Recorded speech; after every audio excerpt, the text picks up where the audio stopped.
Yo, of course, moja ya story kubwa sana ambayo watu wengi wako very excited kuweza kuona na kuwa na matarajio makubwa zaidi kutokana na kuwepo kwa msanii wa kike Afrika Mashariki kutoka Tanzania, Abigail Chams kuweza kuonea kwenye kipindi cha Best New Act bana kutoka of course Tanzania kwenye tuzo za BET.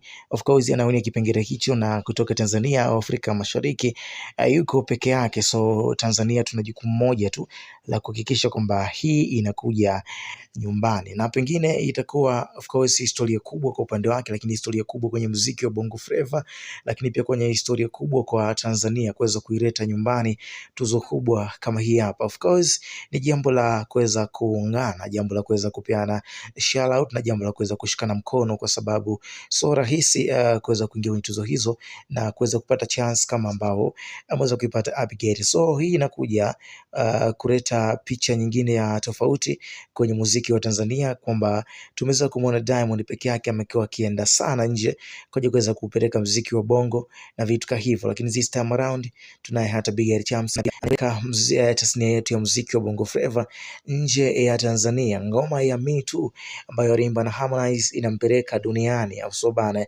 So kwa upande wa Diamond ambaye tumeweza kumwona akifanya vitu hivi, akifanya show kubwa, akichukua tuzo kubwa Tanzania lakini pia nje ya Tanzania, so anakuwa anapata mtu mwingine ambaye au anakuwa anafuata kwenda nje zaidi. Of course tu expect kuna nyumbani ya Abigail Chams, of course.